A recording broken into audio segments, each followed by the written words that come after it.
84.4% of American private fund advisors cannot reach the newest shared defense in their industry. 4,806 firms out of 5,692 sit outside it.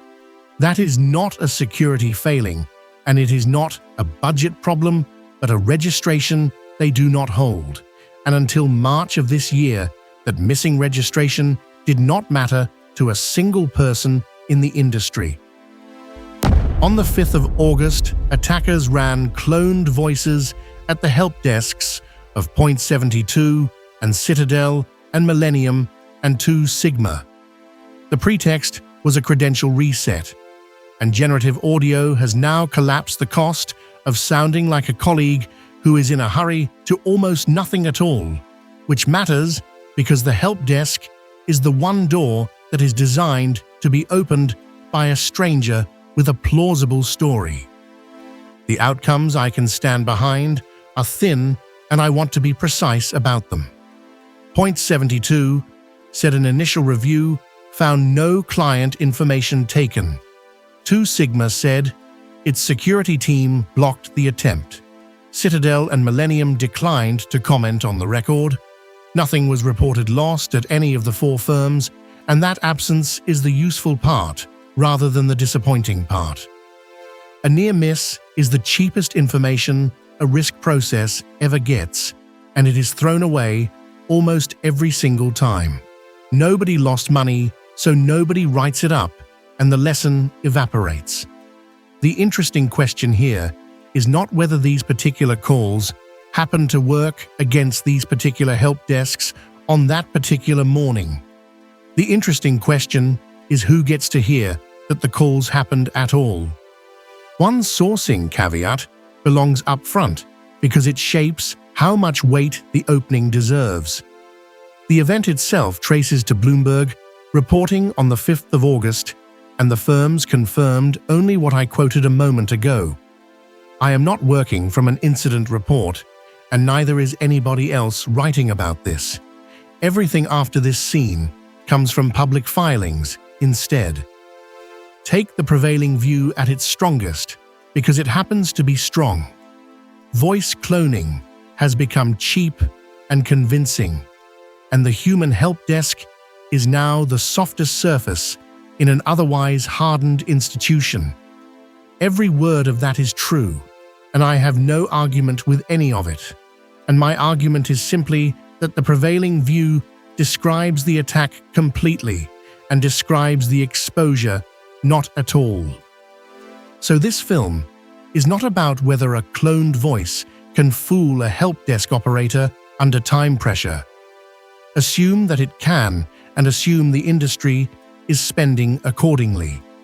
The question underneath is far more boring and far more durable, and it is about who is standing on the distribution list when somebody finally notices the pattern. In March of this year, the Financial Industry Regulatory Authority launched something called the Financial Intelligence Fusion Center. It is the shared warning system this industry has wanted for a decade. Member firms submit what they are seeing in near real time, and they receive back the pattern that nobody could assemble from inside a single firm on their own. Its scope is one sentence on the regulator's own page, and that sentence is doing all of the work here. The facility is available to member firms and their affiliates. Read that as an entitlement which descends from a membership, because that is exactly what it is, and then ask yourself what happens to a firm which has no membership anywhere in its structure for that entitlement to descend from. One qualifier belongs here, rather than in a footnote, because it cuts directly at my own argument. Joining is voluntary. The regulator encourages member firms to opt in, and it does not compel them, so eligibility is necessary without being sufficient. A firm can be eligible and absent. I cannot see who actually enrolled, and I am not going to pretend otherwise. Not one of the four named funds is a member of that regulator. All four Our investment advisors registered with the Securities and Exchange Commission instead. So the affiliate route is the only way any one of them reaches the fusion center at all. And whether that route exists for a given firm comes down to a single line on a public form which every one of them already files. The form is called Form ADV, and the line is Schedule D7.A, where an advisor lists every related person in its group. Citadel Advisors lists 15 related persons, and one of them is Citadel Securities. Two Sigma Investments lists 33, and one of those is Two Sigma Securities. Both of those firms have a registered dealer in the family. Now read the other two entries in the same column of the same form. Point 72 lists 3 related persons, and not one of the 3 carries a file number from the commission.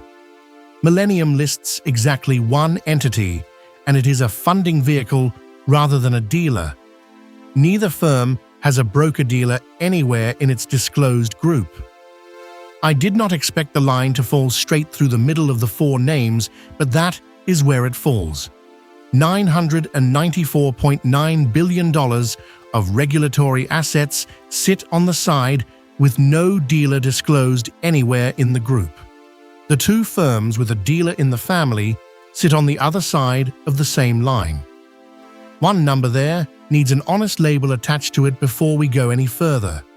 Regulatory assets under management is a gross figure, and it includes leverage, so it sits above the discretionary number that most allocators carry in their heads. I am using it because it is the field the form actually requires, and because it is comparable across every firm on the roster. 4 firms is an anecdote, and an anecdote is not a finding, so I went and pulled the whole population instead. The Commission publishes its complete advisor roster as a bulk file that anybody can download. I took the copy, dated the 3rd of August, which is 2 days before the calls went out. 17,018 registered advisors. Narrow that roster to the firms which actually run private funds and report discretionary assets, and 5,692 of them qualify. Of those 5,692, 4,806 report no broker-dealer of any kind, anywhere, in their group. That is the 84.4% from the opening of this film, and it is the whole finding, arrived at from a public file, which anybody watching this could download and check themselves this afternoon. 2 things fall out of the roster, and the second one genuinely surprised me. The first is simply the scale of it. The second is that the share reporting no dealer falls steadily as firms get larger, from 84.4% across everybody down to 19.4% among the very biggest managers in the country.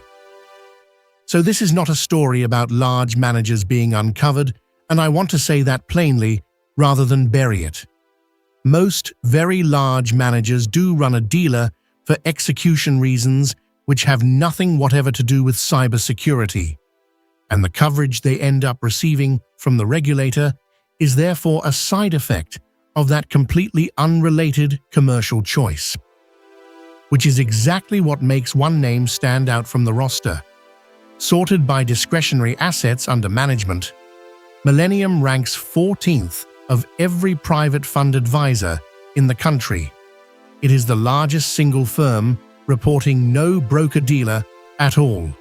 The 13 filed entities sitting above it in that ranking all answer yes to the same question. $720.8 billion of discretionary assets run by a firm which was on the call list on the 5th of August and which has no route into the channel built to warn about exactly that kind of call. Nothing in the design of the Fusion Center intends that outcome. It simply falls out of how the boundary was drawn. The mechanism underneath all of this is unglamorous, and I think that is precisely why it survives. The regulator is a self-regulatory organization for broker-dealers. Its jurisdiction and its funding and its member list all describe one single population of firms, which means that anything it builds inherits that population as the boundary of the thing it has just built. Extending the fusion center to affiliates was a sensible widening, and it genuinely fixes a real case. It covers the dealer whose technology function happens to sit inside a sister company. What it cannot fix is the manager with no dealer at all, because in that case, there is simply no membership for the entitlement to descend from. Now set the attacker's problem against that same boundary and watch them come apart. Our caller wants a credential reset somewhere that moves real size, and somewhere a treasury instruction sounds plausible over the telephone. Both halves of that point straight at the advisor. That is where the portfolio managers and the operations staff and the counterparty relationships actually sit. So, the warning system's perimeter and the target set's perimeter were drawn with different pens entirely. One of them follows a registration category which was defined in the 1930s. The other one follows wherever the money is actually managed today. The two perimeters happen to overlap at Citadel and Two Sigma, and they come apart at .72 and Millennium, and nothing in the design of either one of them intends that particular result. Here is what makes it durable instead of a one-off that gets patched next quarter. Whether a firm runs a broker-dealer gets decided by execution economics and market-making ambition and compliance burden. None of that has anything whatsoever to do with cyber exposure. The result is a coverage map for a shared warning system which was produced entirely as a byproduct of unrelated commercial choices made years earlier for reasons nobody involved would describe as defensive. And that is the kind of gap which never closes on its own initiative, because nobody in the structure owns it. The regulator cannot extend a membership entitlement to firms outside its membership. The Commission has no equivalent channel of its own. The managers themselves have no obligation to build one between them. The obvious objection is that advisors already have reporting duties of their own, and they genuinely do.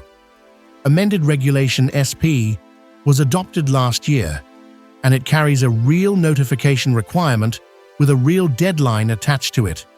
So the question is not whether an advisor must report. The question is, who receives the report once it has been made? Read who that notice actually runs to. It runs to the affected individuals whose information was exposed. It does not run to the Commission, and it does not run to a peer firm, and it does not run to anybody who could act on the pattern. Two other paths exist for an advisor, and both of them end in the same place. Form PF goes to the Commission in confidence, and only when operations have actually been disrupted, so a campaign that gets repelled successfully files precisely nothing at all. The third path is the same shape as the first two. Not one of the three reaches another manager in time for that manager to do anything useful with it. That distinction carries the whole point of this film, and it is worth stating slowly. A rule can be fully enforced and fully complied with by everybody it binds, and the peer group can still learn nothing.